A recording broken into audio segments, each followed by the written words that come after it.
Welcome to another episode of the Maverick River Podcast. I'm Justin, and no matter where you are, no matter how you're listening, this podcast is for you. If you're a guy, we want to connect with you. We want to help you take steps in your life, in your faith, in your relationships, your marriage, with your kids. And today's conversation with Joel Klatt, who I'm sure you know who this is. If you watch sports, he's all over Fox. He's an analyst. He's great. He's going to share some incredible wisdom, stuff that you're going to be able to apply today. I'm excited. This conversation happens with Tim Lukai, the founder of Maverick River. You are not going to want to miss it. So sit back, tune in, and get ready, because here we go.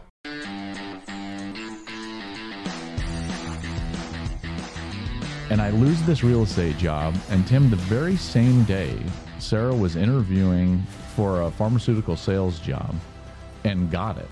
I call her to say, hey, I lost my job. She's calling me at almost the same time to say, I got a job that covers your salary. Wow. And she said, I think you should try to do broadcasting full time.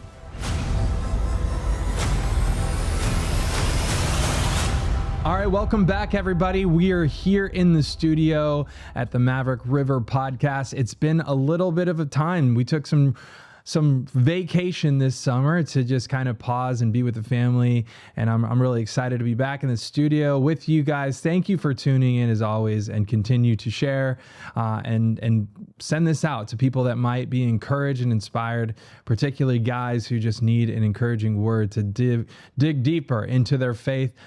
This morning, I'm really excited because one of my friends from church is here. Joel Klatt is in the studio. Joel, welcome to Maverick River Podcast. We're glad you're here. It's good to be here. And I know no one knows this, but it's taken us a while to actually make this happen. I'm excited to be here. Thanks for having me. Yeah, we're so glad. I originally got to interview you in person at a men's breakfast, and I was so encouraged by your story, your transparency, and I'm like, man, I got to get Joel on the podcast. Yeah. So thanks for saying yes. I know it took some time, but here we are.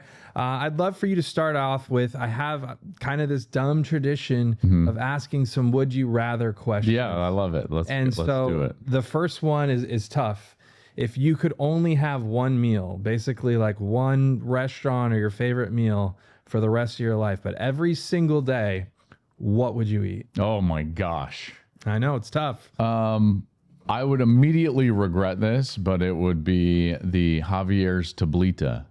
Steak only flour tortillas. Okay. Yeah. So 2 days in, I would be like, "Oh my gosh, I'm ruined." But that's my favorite. That's my favorite meal, and it happens to be my wife's favorite meal as well. So it works out great. So when you go there, do you share it or do you both get the same? We do, and in fact, the kids have chimed in now too. So we order like the tablita for 3 and 4, and they like steak only and flour tortillas. So it's quite the ordeal. What is the tablita? Is that like a fajita style? It's somewhat fajita style, but it's not fajitas because the meat is standalone, and then all the fixings. So I actually think it's more like table tacos. Okay. And for whatever, I mean, it's delicious. Man. So I love it. It's making me need to go check this out at Javier's. I've never had that. And I love Javier's. It's just been a long time. It was a close win. I could do an In-N-Out burger every day of my life. Yeah, there's no doubt. Too. I love In-N-Out. Okay, second question is, I know you have 3 boys. Yeah. How long you been married? 20 years this last May. Congrats. Yeah. So if you could go, snap your finger tomorrow, you don't have to do any travel. Don't worry about cost. You could be on vacation anywhere with your family tomorrow. Where would you be? Hawaii. That's our favorite spot. I would be in one of 2 places. I know you said 1, but I love the Big Island on the Kona side. All right. And I love Kauai because of how just like sleepy and slow it is. That's my style. And I would be on the Poipu side, not Princeville, because it doesn't rain as much. Oh, interesting. So I took my family last month to Princeville. Oh, yeah. Hawaii, and we had we've only been once as a family before this, done Maui. Okay. And we absolutely fell in love with Kauai. I don't know if we'll go anywhere else. Yeah. Isn't it great? But we were not on the Poipu side. We were up in Princeville. liked the rain, but we didn't get to see Poipu. So I don't know. Maybe we would enjoy that. It's definitely a little bit different. As you know, like every island has their little microclimates, and there's the desert side and the rainy side. And we've always just been like desert side folks. Yeah. Sarah loves the heat and she loves the sun. So that's the way we rock. I love it, man. I love Kauai. I think that's where I would go as well if I could. Look at that. I mean, we were there in Kauai for 5 nights, and that was probably a month ago, and we are talking about it every day. Yeah. Like, literally mourning not being on. What a great vacation. Oh man, it was so great. Well, we did 3 nights in Maui and then jumped over to Kauai. Awesome. And just like, I think Hawaii is my jam. Yeah, that's my jam as well. Yeah. Well, okay, so this part is where I want to get to know you a little bit. So just share a little bit about yourself and maybe just move that into your story of faith. Yeah. So, man, I think a lot of people would know me from college football. So I do our lead game on Fox Sports in college football. I've been an analyst ever since 2006 for a long time. But you know, my story obviously is more than that. I was the youngest of 4 in a church-going family. My parents are incredible people. They're still together. They're still alive. And we went to church every Sunday. It happened to be a Baptist church back in the 80s, you know, so I learned pretty quickly how to be a facade Christian, I would say. And learned how to be one thing on Sundays and then another thing the rest of the week. And that seeped into my teenage years. And then that's very much how I lived in high school. Is I was one person to my family, and then I was another person with my friends. Sure. Heavily into athletics. That was where my identity was, my self-worth was.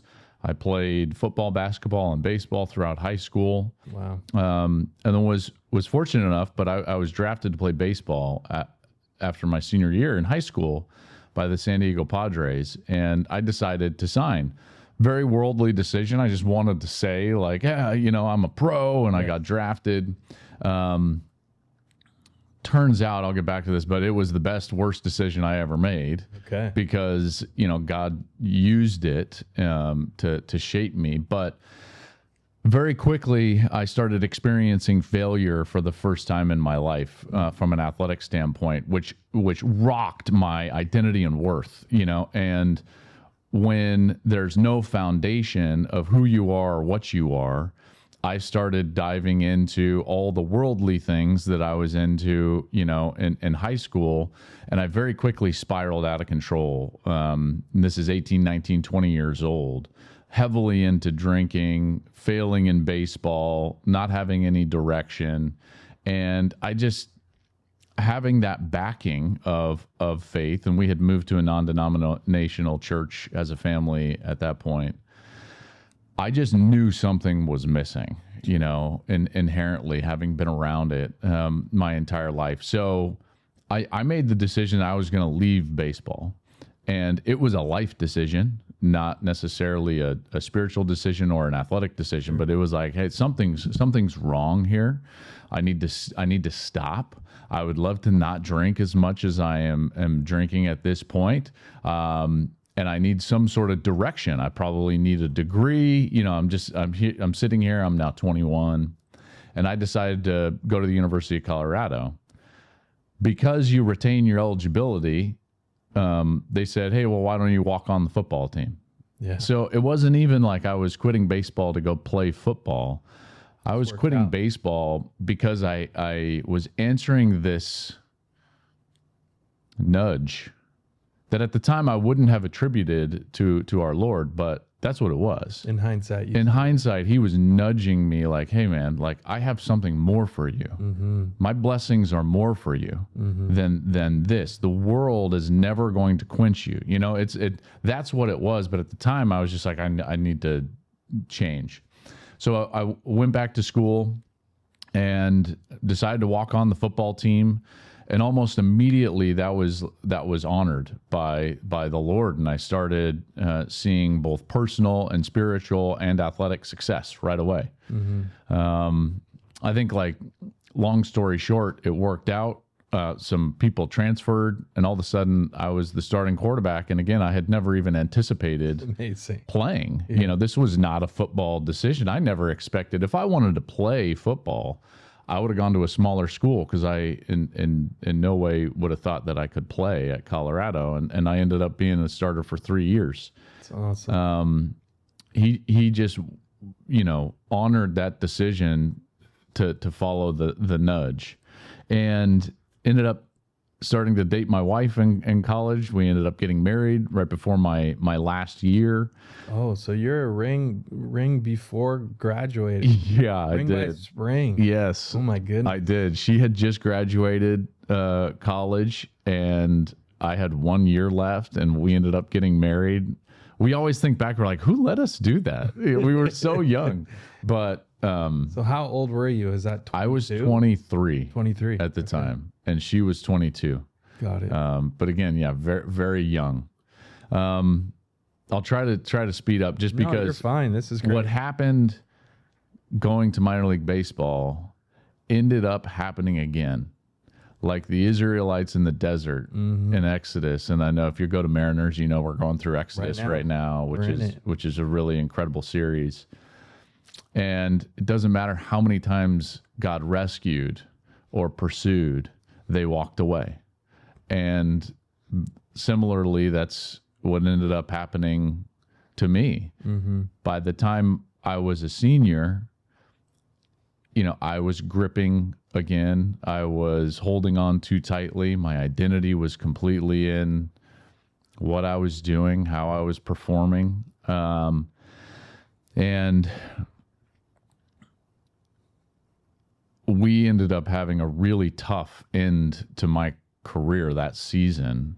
We had to play the Texas team that ended up winning the national championship in 2005 with Vince Young. And we played them twice that year. Once in their place in October, and then once for the Big 12 championship game. And in that Big 12 championship game, you know, again, God had honored this decision to go to Colorado, and he had blessed me with opportunity, you know, and I meet and date and marry my incredible wife, and I'm having, he gave me this incredible platform to help kids, you know, who would come around. And yet, you know, I made it my own again. I made it my own identity. I put football above him. And in the end, we get beat 70-3 in a Big 12 championship game. And I ended up getting knocked out. I suffered my 10th concussion, was knocked out, was in the hospital. Wow. So that's how my college career ended.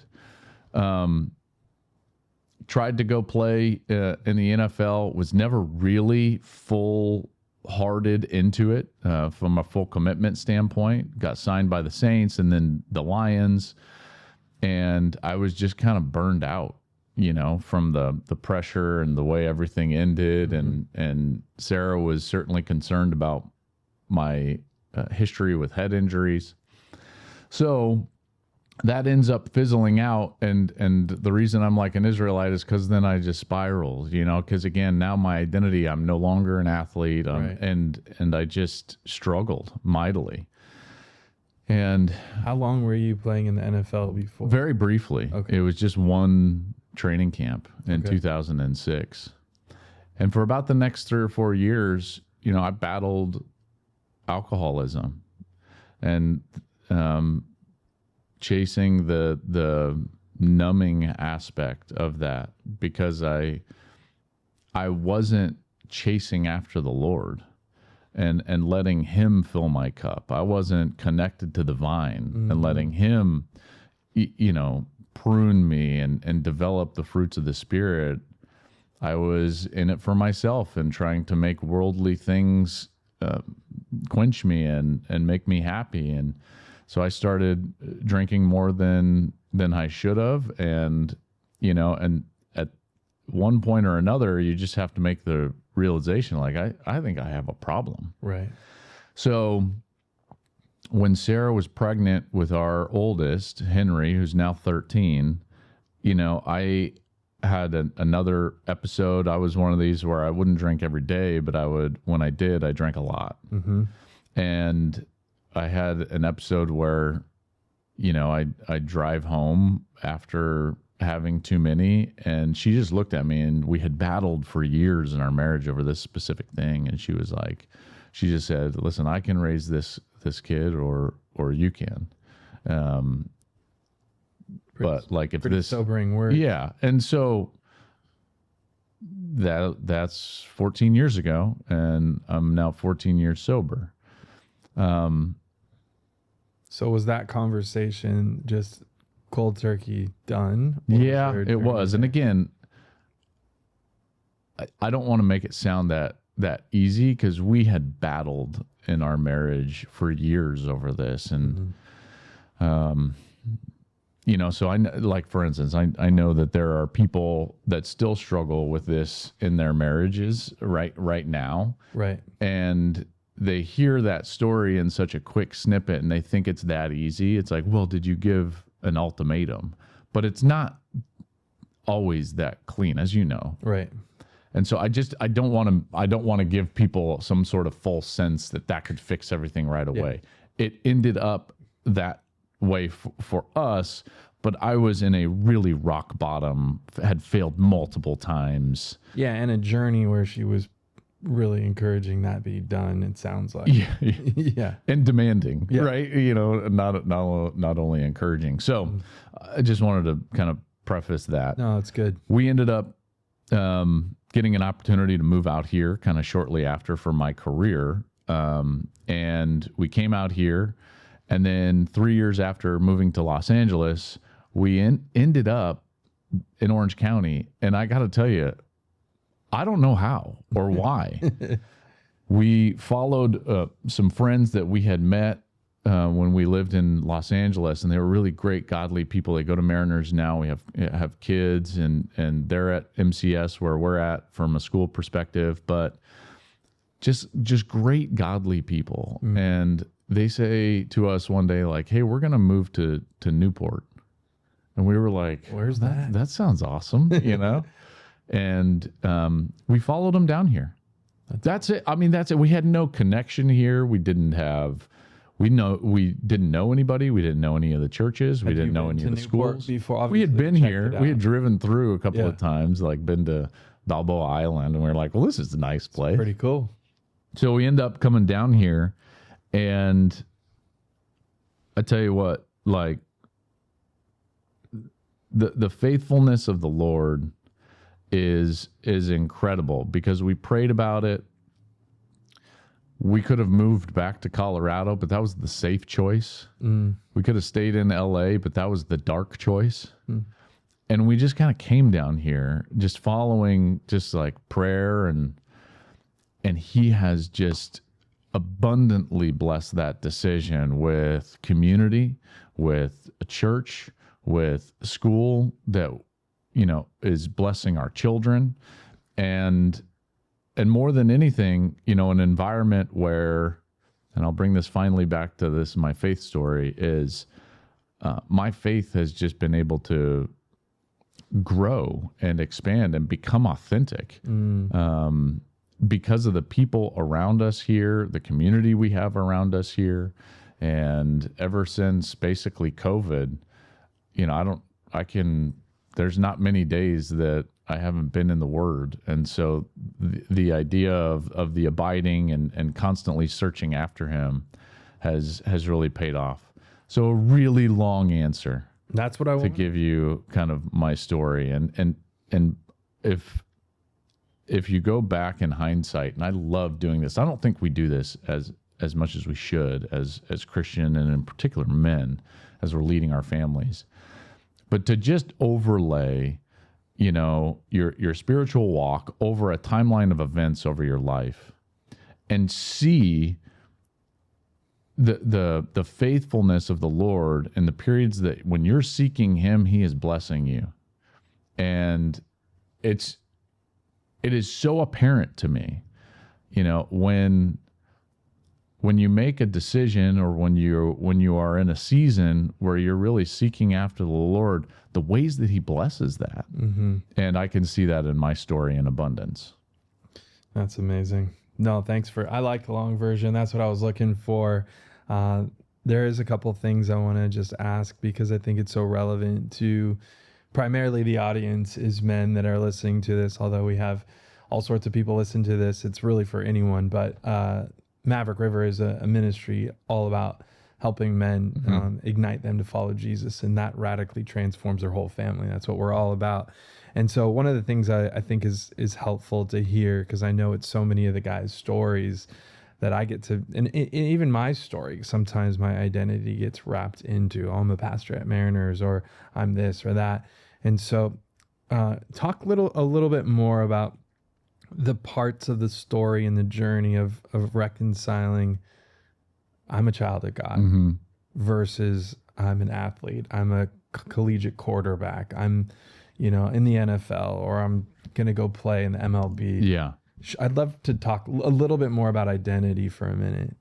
So I really believe that it's maybe not the number one thing, but it's close to it. It is the number one thing that we battle now. And it's because Western civilization, our country in particular, and in particular where we live here, that's all people talk about. Right.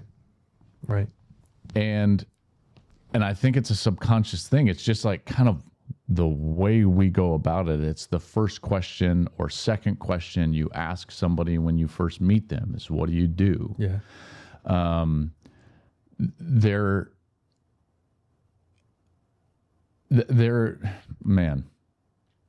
are so many times that I'm still battling that every single day, battling the identity piece.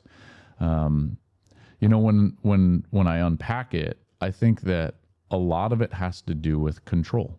And we as men, a lot of us, and I don't want to overly generalize, because I think that we can also do that, but we seek control. We want to control things, keep them safe. We want to control things and make things better. All of those different things. And identity in Christ at its core is surrender. Yes. And so I think that that's why it's such an important piece to the puzzle, is because without surrender, you can't fully abide in the vine. You can't fully experience the blessings of Yahweh and Jesus and what they want for you, because he's very clear in the word that it's like, you should have no idol above me. And we constantly, just in putting something like our identity in something other than him, what we are subconsciously doing, and we don't even realize it, is creating an idol above him. So because we're thinking that like that's what makes us, that's what will make us happy, that's what will fulfill us. And he's sitting there saying, no, I'm the only thing. Not just like I'm a better option. I am the only thing that will fulfill or do any of those things. And so I think it comes down to our desire for control and his desire for us to surrender. And when I think back on my story and the timeline, that's the one word that always pops out, is like, when I was doing it or am doing it right, it's that I am surrendering myself to him. Yes. That's absolutely true. And there's a moment at every, we put on a big men's retreat, man camp, and I get to do that for Mariners, and now I get to do one for Maverick River, and I host about 5 or 6 churches a year to help their men's ministry. A lot of men's ministries, either they don't exist at a church, which is 8% of churches in the country have men's ministries now. There's that few men's ministries. And so by giving a resource for them to come and experience God in creation, have a moment up on a mountaintop. But there's a moment on Saturday night of the retreat that the entire spiritual experience is building to this moment of standing and making a decision for Christ, I believe moment. But then the second moment is standing and saying, I surrender. It's equally as powerful. Obviously, eternity is way greater than surrender, but usually that's part of the process anyway. But it is so incredible to see And the last, in June, we did this with the Mariners Man Camp. And this is the first time it's ever happened. It was like brought tears to a lot of our eyes because Eric Hurd, you probably know Hurd, he sets up this moment in a way only he could do, just super powerful. And he just said, all right, after 28 guys stood and gave their life for Christ, which was unbelievable. He set up the I surrender. You know, what is it you're trying to control? Pride, ego, wealth, identity, pleasure. Porn, pleasure, Yeah, exactly. You name it. And in years past, we've had guys stand in and name the thing, which was also super powerful. And every year it kind of changes a little bit. And this year he set it up and said, if you need to surrender something right now, stand up. And we usually try to count to just get an idea. And there's about 425 men in this outdoor amphitheater, and probably 350 at the same time stood and like almost in sync said, I surrender. And it was like a roar of surrender. Wow. It was beautiful and powerful. And you can only imagine what that meant for each guy individually and what they were laying down and relinquishing a stronghold, a sin in their life that needed freedom and the freedom of God to just fully take over, as we know his way is better than our way. What a powerful statement. That's such an important aspect, of believing. Yes. That I don't think we talk about quite enough is the surrender piece of that, surrendering desires and whether it's ambitions or to him, and just saying like, hey, my one desire, my one ambition is to be more like you. Yeah. And then trusting that his abundance will be greater and moving forward. Yeah. It was awesome. So I think you're absolutely right. If you really unpack it, so much of it is control and us trying to lead our own story, our own life. And for sometimes good reason, provision over your family, building wealth, or, but then how easily that can get wrapped up into greed and false senses of safety. That's right. And I think it's just super important and it's a daily. Yeah. Surrender, trust, obey. Surrender, trust, obey. Over and over. And sometimes multiple times a day, right? Like we have to remind ourselves, like, this is who I am. This is who I follow. So thanks for sharing some of that. I do want to probably get back to some of the sobriety journey, because I know that's probably relevant to some of the people listening. But one of the things I'm curious about, how in the story, sobriety happened, but then all of a sudden you found yourself in broadcasting. You're one of the biggest voices in college football today, and you were an athlete that ended up in OC. But where did that all come into play? Yeah, I mean, there was this period from about 2006 to 2012 where it all converged. It's like my athletic career is ending. I'm trying to find a career path, and I'm trying to find myself in the Lord and in my own marriage, right? So like that, and I think that there's probably periods like that for a lot of men. Yep. When you're coming of age and you have these epiphanies and it's all kind of converging, and it's like, okay, what am I going to do? And how am I going to do it? So the broadcasting piece for me, again, was incredible provision from him. There were things that I was seeking, that I thought I wanted. And thankfully, I think based on, prayer from Sarah and others, doors just closed, from the football side of things, the Lions, Saints, opportunities there, the concussions. And it's like, it was pretty clear. It's like, hey, that's over. Yeah, no more. So I started seeking out, I thought I was either going to be a coach or an investment banker, because I was an economics major, because I immediately saw the fame, prestige, and power and monetary success of coaches. I saw the monetary success of investment bankers, and I sought that. Yes. And for whatever reason, I knew that like my wife's probably not a coach's wife. My dad was a high school football coach. I had just been through college football, and I was like, I don't think she's going to love that. And so I didn't pursue coaching right away. I had just seen the staff that I played for get fired. And so I started to pursue this investment banking side of things. And I made a couple of decisions to go work at some small places because I thought that it would jump over some hurdles and allow me to have financial success sooner, right? So I think a lot of young guys, in particular athletes, do this, which is you try to find this path of least resistance for some monetary gain, or trying to get someplace just financially right away. And I made a couple of those decisions. Well, in the meantime, by chance, again, didn't go to school for journalism or broadcasting or any of it. The regional sports network in Denver at the time was FSN Rocky Mountain. And they had a package of high school football games that they were doing.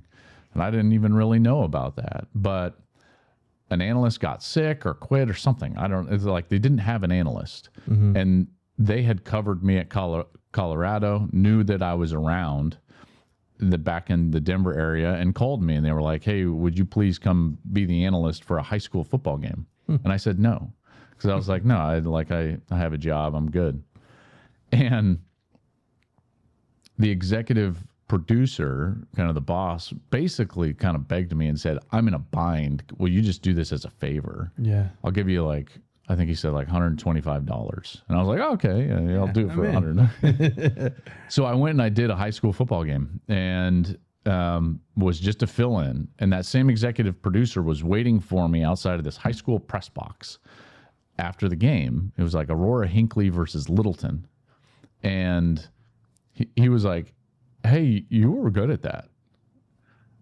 Would you please do it a couple more times? And I was like, well, you're going to give me $125 each time? And he said, yes. Sure. And I was like, okay, I'll do it a couple more times. And I started to be like, yeah, that's kind of fun. I loved football. I love the schematics of football. But in the meantime, I've just got this other investment banking job. I worked for a small REIT in Denver, Real Estate Investment Trust. I was raising equity sections of speculative real estate deals, putting together pro formas. I had this dream of like, oh, I'm going to be some big, successful, rich real estate guy. And that's what that was. Now, in the meantime, that executive producer at Fox Sports Rocky Mountain was like, hey, you played baseball. Just come be a part of our Rockies coverage, on the studio desk. I was like, okay. Kept giving me $100. And we were poor married kids. So it's like, that's great. And he made a demo tape, sent it to Fox Sports Southwest, which had the Big 12 college football package at the time. And so now all of a sudden, a couple of years in, I'm flying down to Dallas on Saturdays and I'm doing the Big 12 studio show. And I'm like, hey, this is fun. I really like this. And I started being like, hey, could I call some college football games? So now it's end of 2007, 2008. Told you that I work for a real estate company. Everyone that's our age knows what happened to the real estate market in 2007 and 2008. Well, I lost my real estate job in the investment company. It just went away. Right. And this is what's so incredible and this is why I say it's like God's hand in like opening doors and closing doors. He was closing doors for me to play. And then he ultimately closed this door in real estate. And all the time he was opening doors for me to do broadcasting. And I wasn't even seeking it out. Right. And Ken Miller was his name, was the executive producer that kept getting me opportunities unbeknownst to me. And to the point where I was like, I like this. This is fun. I enjoy it. I'm good at it. And I lose this real estate job. And Tim, the very same day, Sarah was interviewing for a pharmaceutical sales job and got it. I call her to say, hey, I lost my job. She's calling me at almost the same time to say, I got a job that covers your salary. Wow. And she said, I think you should try to do broadcasting full time. Oh my gosh. Wow. And so like, I have no other explanation other than like, I think that the Lord wants me to do this. and open up these avenues. And I think about that all the time, which is, why I honestly don't attribute it to myself that I've been able to have success. And he wanted me in this position. Sure. And for whatever reason, and some days I still don't know what that is. Other days I do. But long story short, the head honcho at Fox Sports sees me do a college football game for FSN Southwest, decides that he likes one of my comments, and within 4 years from that, I'm living in LA and I'm calling the number one college football game on Fox Sports without a huge college career, Right. I joke around, Kirk Herbstreit made it okay to not be like a Heisman winner and still call the best game. So I'm indebted to him in a lot of ways, but Nice. That's how I got to this point. And along the way, there was more that I left out. There was radio opportunities that came up right at the right time in order for me to develop and become better. And then a bigger radio opportunity at a different time of day so that I could host a studio show, which that got me seen by another executive at Fox, which is why I made it to LA. But there are 30 things that I can point back to in my career. And that's why I'm very confident that I'm where the Lord wants me to be. And I just try to like give it back to him. What are you seeking with this platform that you've given me, not that I've earned? That's fantastic. Sounds like multiple times in your story is you weren't seeking it, but the Lord just moved you in that direction and just opened those doors. And so you've shared with me, you have 3 kids, 13, the oldest, 3 boys, married 20 years now, but your career definitely has high demand on your time, and that's a lot of travel, if I'm not mistaken. Yeah. How do you balance work life and putting your family, your faith first with that kind of demand? It can be difficult. There's no doubt. It's just not traditional. I don't have the traditional, 9 to 5 weekday job. And I don't think many guys actually have that anymore, at least around here. It has changed dramatically in terms of, the way careers work. But, to answer your question, the travel aspect of my job is the most difficult. There's no doubt. I am about to hit 1 million miles on United Airlines, which is not fun. No. That's not, the key aspect for me is that I'm trying to be gone as minimal amount of time as possible. I don't go stay extra nights to stay away. I don't view it as my time for myself. So in the fall, if I have to be there Friday morning, I leave late on Thursday. We have our meetings on Friday, and then we do the noon game Eastern time, and I drive directly to the airport afterwards, and I try to get home. And after years of doing this, there's an aspect of, my family feels important because I prioritize them in terms of my travel schedule. It doesn't matter what time I'm going to get home. I'm going to try to get home. So that's one aspect. And then the other is trying to manage my time so that when I'm working, and then when I'm not, I'm not. And this is where I think this applies to a lot of guys. Yes. We too often, as men, carry around the burden of our career at every moment of the day. And we are willing to take any call, answer any email, answer any text at any moment of the day. And I firmly believe that is a dangerous precedent to set. And it is noticeable to those around us, in particular our families and in particular our children, and we don't even know it. Right. And what we're communicating to them is that this is more important than you. So the boundaries of of time when I'm not traveling, of this is when I'm working and this is when I'm not. One of the things I've tried to do a little bit of is remove my phone from my life. Okay, so a lot of people in my industry can feel like social media is a part of their career. So they just scroll on social media all the time. Now, even if you don't feel like it's a part of your career, I think that social media is being scrolled through a lot during family time. I took social media off my phone completely.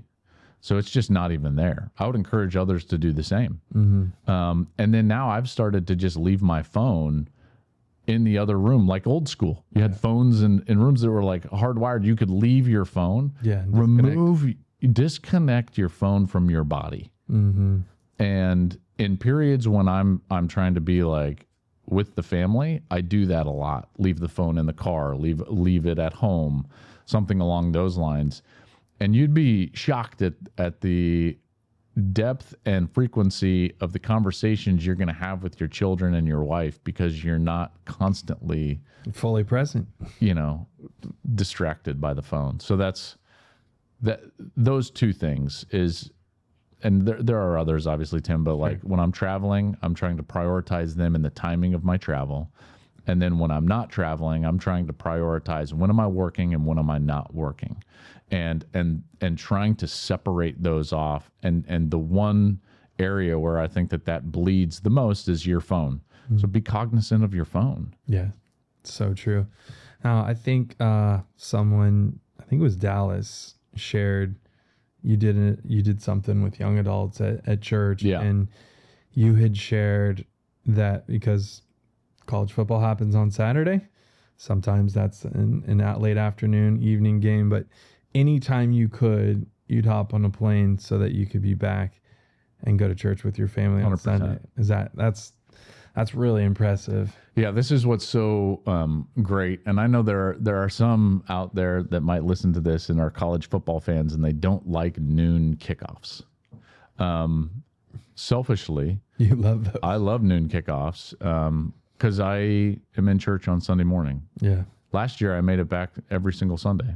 Wow. And again, I will do whatever it takes. There were times where I was connecting from State College, Pennsylvania into Chicago, and then there was a delay and I'm landing in LAX at 2 a.m. on Sunday morning. But that's fine.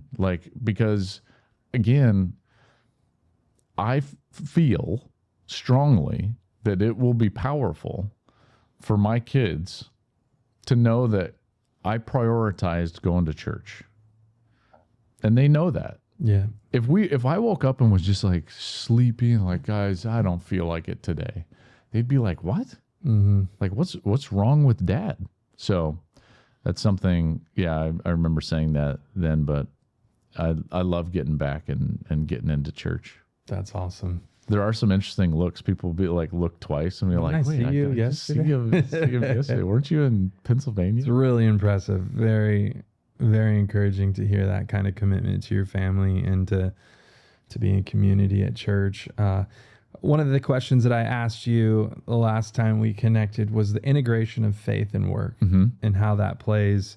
You had some great things to share. One of the things I think you shared about is, I think it was either before or halftime, you have a tradition that you do. So share more about that and the integration of faith. You do have a platform. You do have a lot of people who love hearing you. Yeah. So what does that look like? So I think that there's layers to it. There's multiple layers. The first and foremost, the way I talk about individuals has to be in concurrence with the way the Lord views those individuals. That's good. So I don't want to tear someone down in order to build myself up. If I wouldn't do that in my personal life, if I wouldn't do that at church, why in the world would I do that on the air? Right. I think that line is honestly, it can be difficult because part of my job is criticism. Sure. So what I try very hard to do is not criticize the person, but the decision or something along those lines. Pointing out that it was a bad throw or a mistake is not tearing someone down. And so the idea of just not being personal in my analysis is big. I don't know if I'm perfect at that, but it's certainly something that I'm cognizant of. the other, which you talked about, is this idea of giving the Lord that platform, so that what I'm communicating hopefully is from Him, so that people are encouraged by the way that I'm speaking about individuals or the game. So during the national anthem every week, I close my eyes and say a prayer, because it's one of the few times, as you can imagine, it's an incredibly hectic and chaotic day. Sure. There's a lot going on. There's a lot of people around, and there's very few times to just kind of like sit and just be calm and try to just think about, okay, like this is what I want to communicate. This is the way I want to communicate it.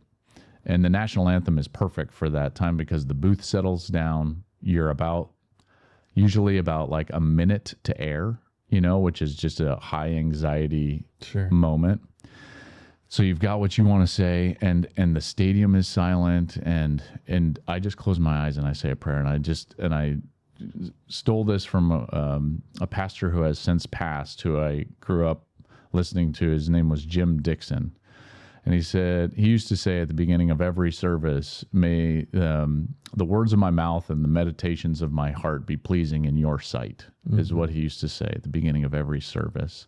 And I just kind of think about that and pray that prayer right there at the national anthem. Then the third string of this, how does my faith interact with my career, is that on my podcast, I have found the opportunity to do mailbag episodes and take questions from individuals. And what I try to do is solicit both football questions and personal questions, whether that question is about parenting or marriage or whatever it is, life decisions. And in those questions, I incorporate my faith, and I am outwardly bold about my faith in Jesus and the way that it has impacted my life positively, and my belief that it will impact their life positively as well. And so I think that it's really all three of those strands. Just the way you're talking about people giving the Lord the platform, and it's like, all right, this is yours. Like, I'm just a vessel. You communicate what you want. And then the idea of an actual external outward, almost evangelical message during the podcast. So good. So let's talk about being a dad to 3 boys. And we do a lot of ministry stuff to help dads. And it's a hard season of life when they're young, and work and life and faith. So what's some practical advice or insight that you could share with our audience on raising 3 kids? Man, do you have any for me? I don't. It's not for the faint of heart. Oh my goodness. Especially 3. That is the truth. I mean, this is the one area where I don't know if hopefully this will resonate with guys out there, but my head hits the pillow every night, and this is what I think about,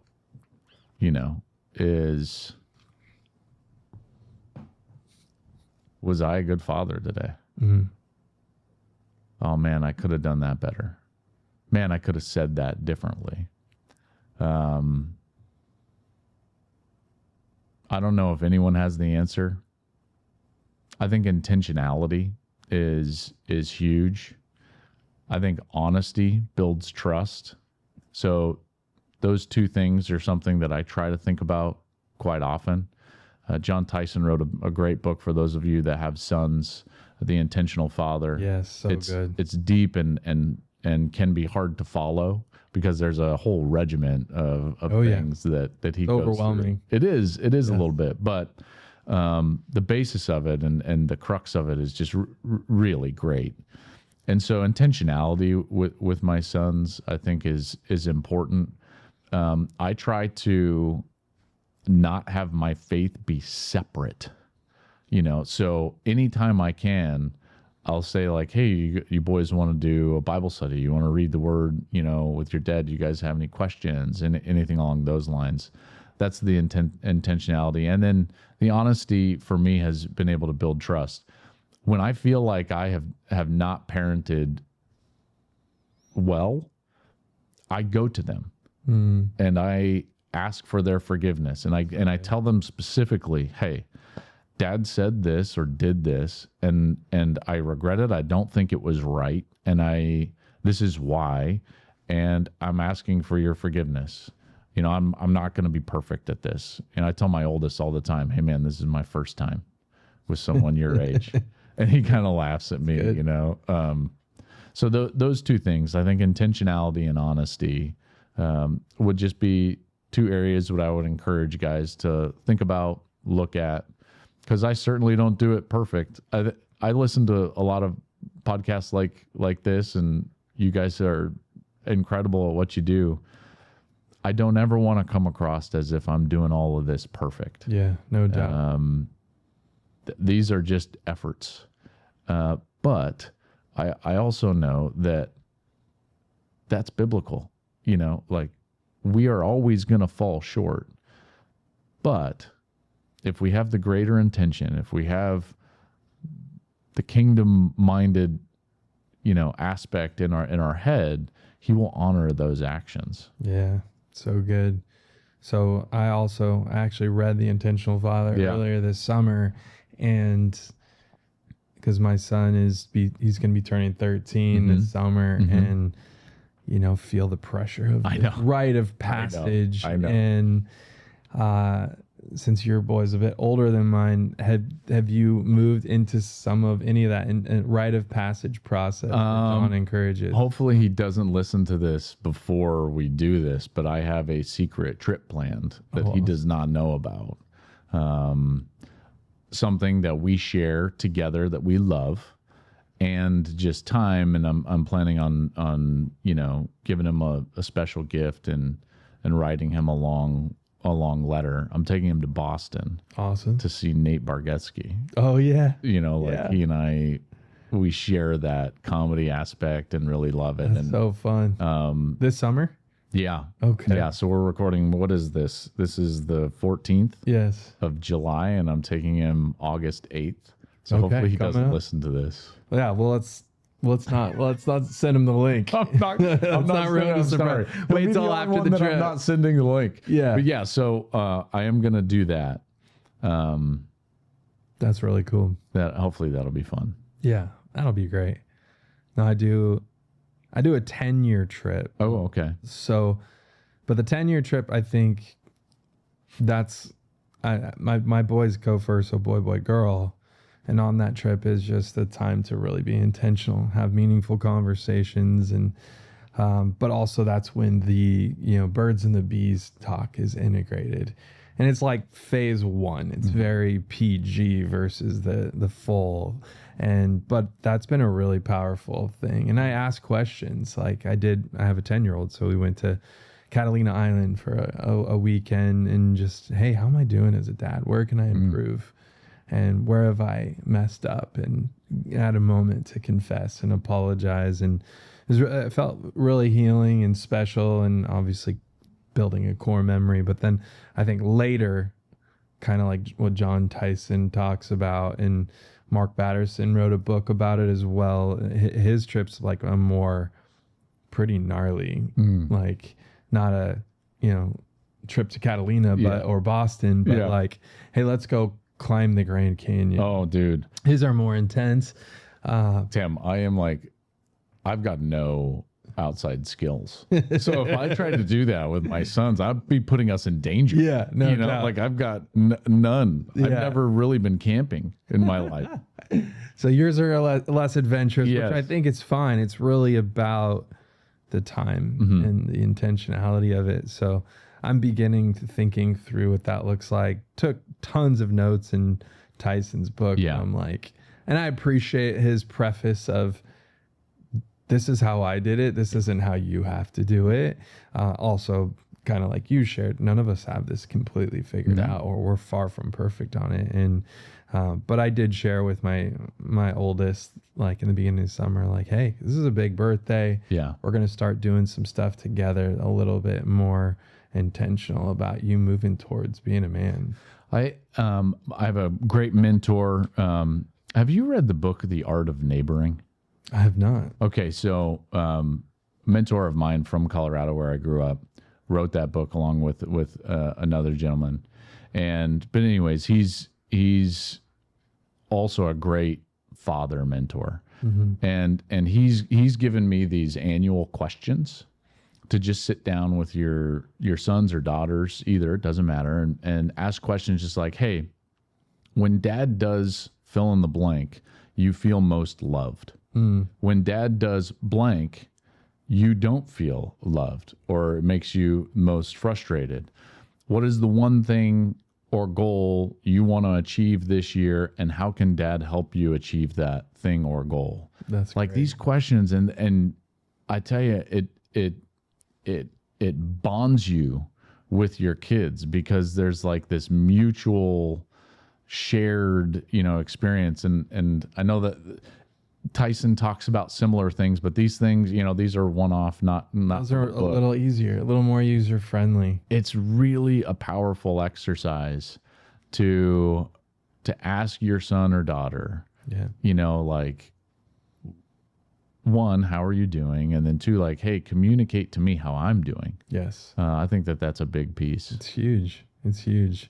Yeah, I think any sort of intentionality with them beyond just the surface stuff is so important. They feel seen and loved, and yeah, I'm excited to figure out what that journey is for the oldest, so that I'm prepared for the ones following.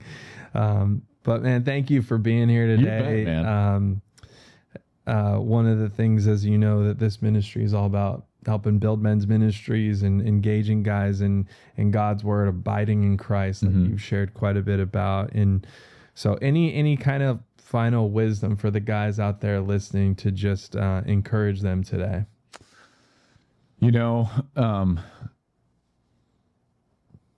Yes, there was something, and I was praying about coming on, and there was something pretty specific. When I think about a podcast like this or men's ministry, I always think of Proverbs 27, iron sharpens iron, and I think that we always talk about that, and I think most of us kind of understand that. Earlier in Proverbs 27, it also talks about, basically the idea of words from a friend are also sweeter, like affirmation. But it also says, like, don't be afraid to rebuke, And so, and I know that that's kind of falls in with the iron sharpens iron, but I would just encourage, and I've been through a season in my life where I think it can be really easy to not say hard things to guys that you really love. Yeah. Could be things that they're doing, whatever it is.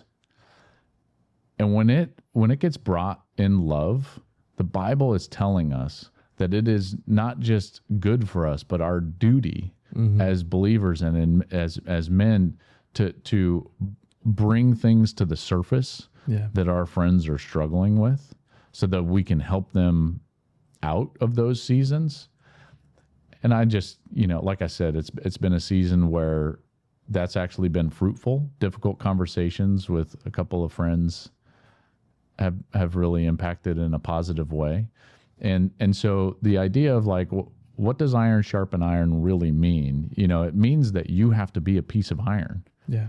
And a lot of us, I think, view that in terms of, like, oh, okay, like we're what's being sharpened. Yes, but you also have to sharpen. So the active role that we all have to take in with one another in community is something that has been at the forefront of my mind when I'm praying, and certainly something that I thought about a lot when kind of prepping for and thinking about coming on with you. Is it's not okay for all of us to always just be passive believers. We're communicated and commanded to be that other piece of iron, so don't shy away from that.